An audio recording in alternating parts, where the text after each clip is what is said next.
This prompted the king of talk shows, Boy Abunda, to ask, Yung Duterte. Because, ang pinanggagalingan nito, tingnan mo, bawal ang paputok, nagagawa niya. Pumunta ka sa Davao, matiwasay, malinis, yung pakiramdam, you feel safe. Although she did not elaborate, his co-host, Chris Aquino, tells it all.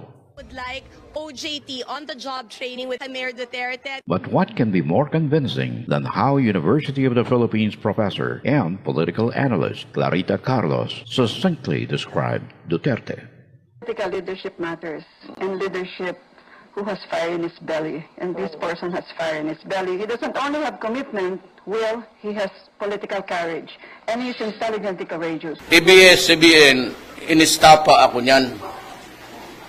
ABS-CBN accepted my money kasi nung the later part of the campaign, doon pa ako nagkaroon ng pera, yung nag-hit ako ng, wala mang nagbibigay sa akin, wala akong pambayad.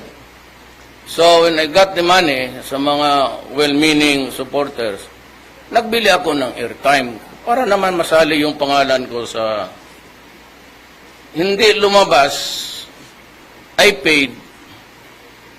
There's not even an offer of you, ABS, to return my money. No, do you know what is the crime? I'll tell you, it's very simple. Estafa. Tinanggap ko yung pera ko, hindi ninyo in-air. It's estafa.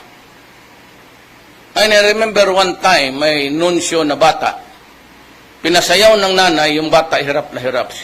He was perspiring and was about to cry or crying. Did you put to task the incident? Sino ang pinagbinantangan ninyo?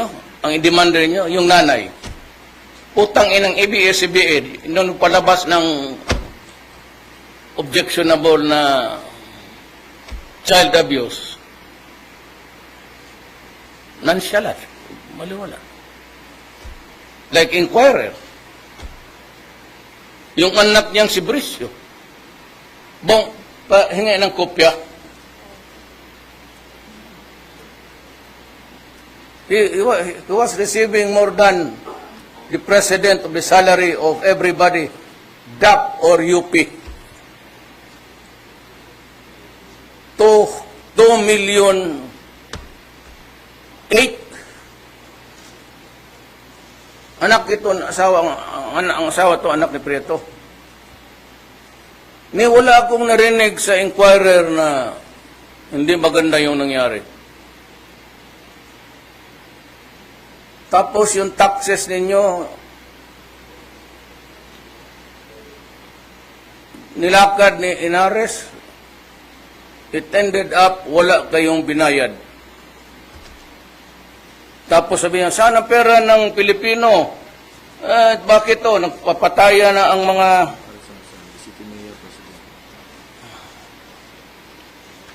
papataya ng mga kadamay pati sundalo kasi nag-agawa ng ano. Tama ang left.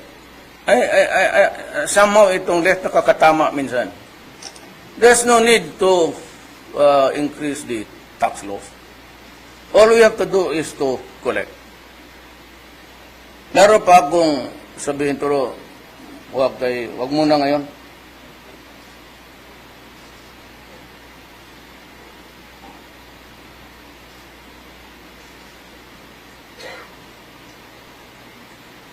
Ang salary ko as president, 130,000 lang ako.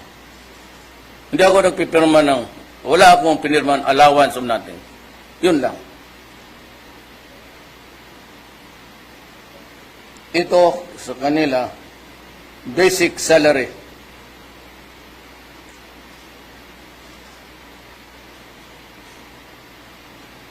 Kayo na lang magbasa, mapaiyak kayo.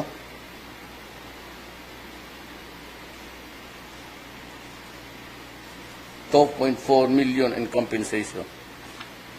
According to the Commission on Audit, the Film Council Chairman Bricio Santos, the son-in-law of Inquirer, in 2013 received $2.4 million in compensation, while his executive directors, Teodoro Granados and Jose Miguel de la Rosa, were paid 1.8 and 1.7 respectively. The three film officers enjoy higher salary grades than the leading educators like the President of the University of the Philippines, Alfredo Pascual, and also the President of Development Academy of the Philippines, Antonio Calao.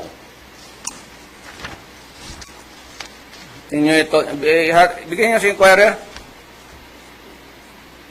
With all the journalistic hypocrisy, all of you.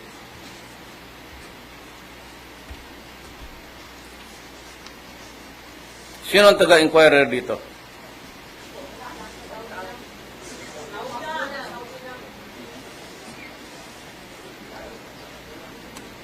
Si inquirer ka man nun. Bigay mo ito. Sino ba inquirer nun? So, ikaw, anong question mo? Going back po to, I'm gonna just press on my topic earlier, sir. So contrary to what the U.S. Embassy is saying, sir, for you, you're saying that there's nothing to worry about Yes. for travelers. Okay. In relation still, last ko na to, sir, on terrorism. Why should I be worried about the embassy? I should be worrying about my country, not the embassy. Sir, last week, a Syrian couple was arrested in Taguig. I don't know if you've been briefed about it. Okay. The female person arrested, former ex-husband po niya is reportedly an ISIS leader. I don't know if you've been briefed about it, but have we already extracted maybe information from them on how maybe ISIS or any terror group is operating in the country? I don't know what you mean by extracted. Ang alam kong extract ang tooth. May nakuha na ba tayo sigurong information sa kanila kung merong totoo talaga o hindi? Well, you know, kung may mga abogadong napunta doon, I'm sure until now, they're still trying to figure out how to investigate. Especially kung magsabi sila that I need a lawyer, and they will not talk. So we'll just have to respect that. Just like any other Filipino citizen in this country, be or she in Maranao, Maguindanao, or Tausog, they enjoy the same rights. Very last, this is a follow-up to your pronouncement earlier dun sa Occupy po ng Pag-asa. Sir, can you clarify a bit on what you really mean by Occupy the islands? Because as it is, sir, the AFP is already occupying those islands. Not What yet, exactly not do you fully. want? What do you want to happen in those islands? Structure and flag. The flag means it is already occupied.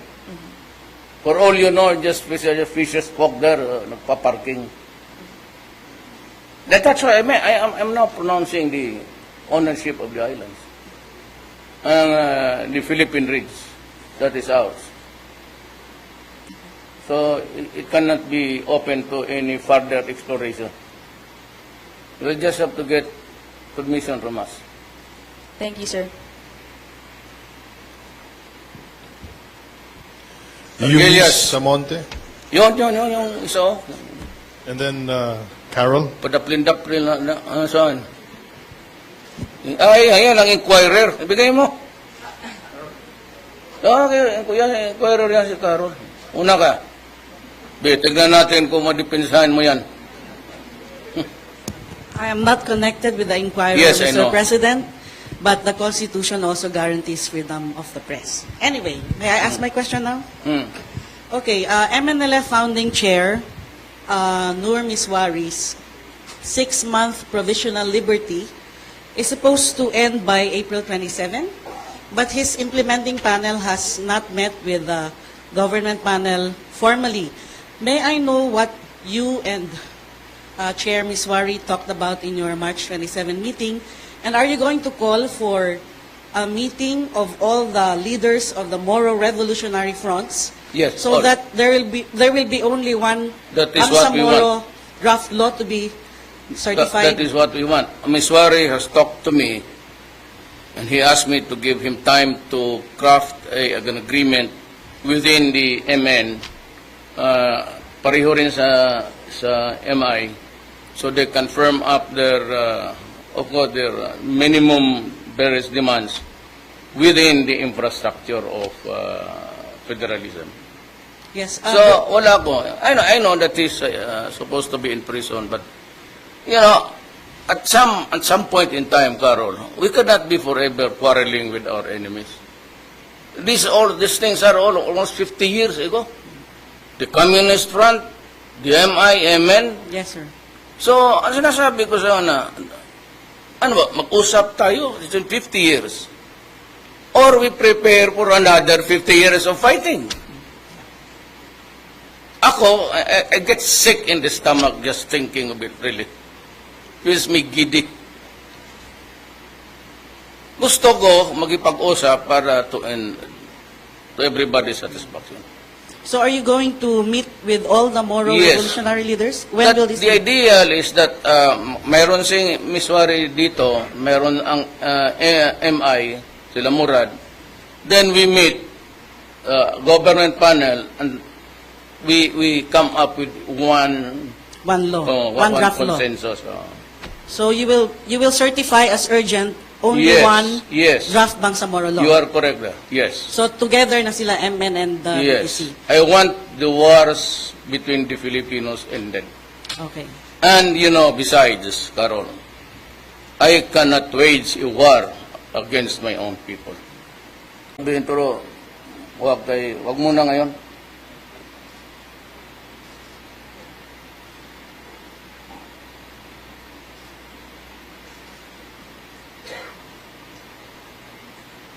Ang salary ko as president, 130,000 lang ako. Hindi ako nagpipirma wala akong pinirman allowance of nothing. Yun lang. Ito sa kanila, basic salary.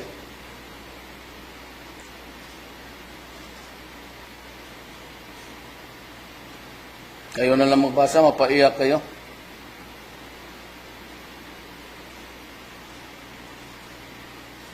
$2.4 million in compensation. According to the Commission on Audit, the Film Council Chairman Bricio Santos, the son-in-law of Inquirer, in 2013 received $2.4 million in compensation, while his executive directors, Teodoro Granados and Jose Miguel de la Rosa, were paid 1.8 and 1.7, respectively. The three film officers enjoy higher salary grades than the leading educators like the President of the University of the Philippines, Alfredo Pascual, and also the President of Development Academy of the Philippines, Antonio Calao. Inyo ito, bigyan niyo sa Inquirer. With all the journalistic hypocrisy, all of you.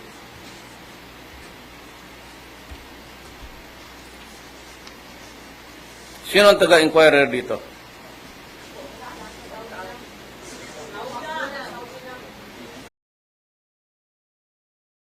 This prompted the king of talk shows, Boy Abunda, to ask, Yung Duterte. Because, ang pinanggagalingan nito, tingnan mo, bawal ang paputok, nagagawa niya.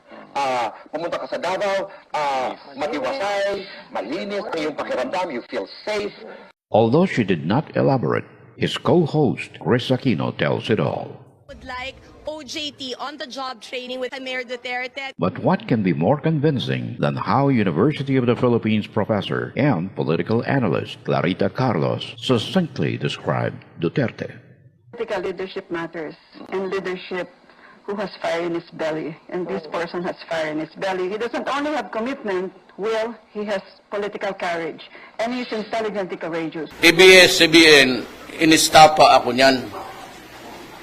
ABS-CBN accepted my money kasi nung the later part of the campaign, doon pa ako nagkaroon ng pera, yung nag-hit ako ng, wala bang nagbibigay sa akin, wala akong pambayad.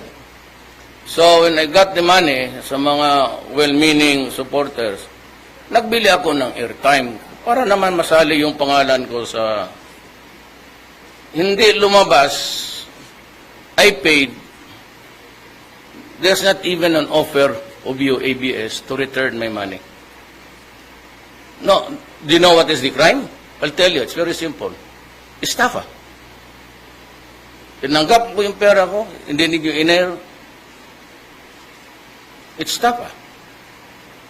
And I remember one time, may nunsyo na bata, pinasayaw ng nanay, yung bata hirap na hirap. He was perspiring and was about to cry or crying. This is a follow-up to your pronouncement earlier dun sa Occupy po ng Pag-asa. Sir, can you clarify a bit on what you really mean by Occupy the islands? Because as it is, sir, the AFP is already occupying those islands. Not What yet, exactly not do you fully. want?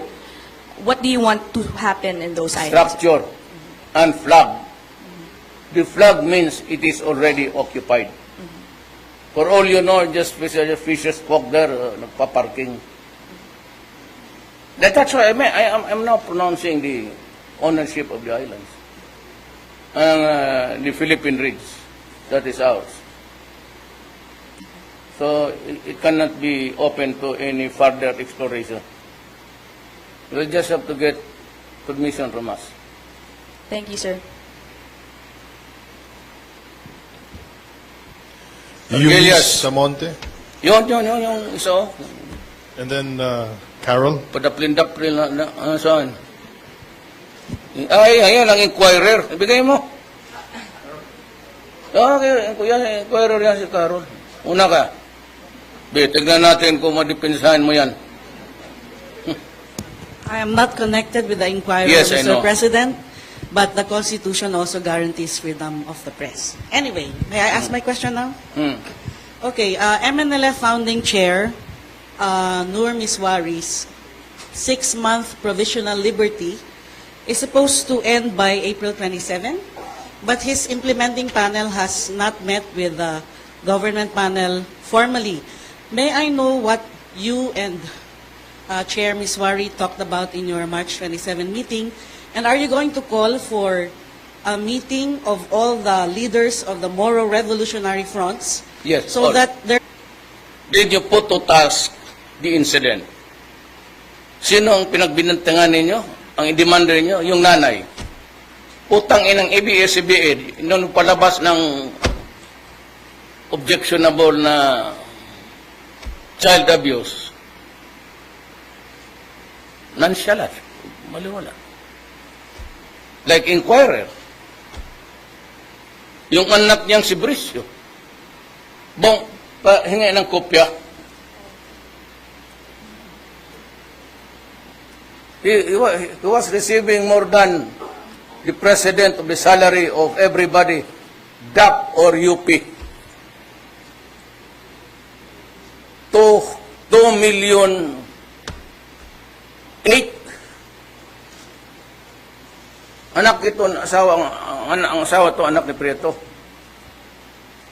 Ni wala akong narinig sa inquirer na hindi maganda yung nangyari. Tapos yung taxes ninyo, nilakad ni Inares, it ended up, wala kayong binayad. Tapos sabi niya, saan ang pera ng Pilipino? Bakit to? Nagpapataya na ang mga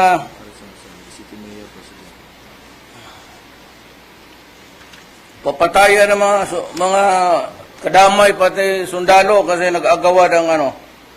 Tama ang left. Somehow itong left nakakatama minsan. There's no need to increase the tax laws. All we have to do is to collect. Meron pa akong si inquirer ka man noon, bigay mo ito.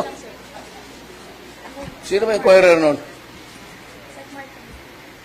So, ikaw, anong question mo? Going back po to, I'm gonna just press on my topic earlier, sir. So, contrary to what the U.S. Embassy is saying, sir, for you, you're saying that there's nothing to worry about Yes. for travelers. Okay. In relation still, last ko na to, sir, on terrorism. Why should I be worried about the embassy? I should be worrying about my country, not the embassy. Sir, last week, a Syrian couple was arrested in Taguig. I don't know if you've been briefed about it. Okay. The female person arrested, former ex-husband po niya is reportedly an ISIS leader. I don't know if you've been briefed about it, but have we already extracted maybe information from them on how maybe ISIS or any terror group is operating in the country? I don't know what you mean by extracted. Ang alam kong gin-extract ang tooth. May nakuha na ba kami tayo sigurong information sa kanila kung merong totoo talaga o hindi? Well, you know, kung may mga abogadong napunta doon, I'm sure until now, they're still trying to figure out how to investigate. Especially kung magsabi sila that I need a lawyer, and they will not talk. So we'll just have to respect that. Just like any other Filipino citizen in this country, be or she in Maranao, Maguindanao, or Tausog, they enjoy the same rights. Very last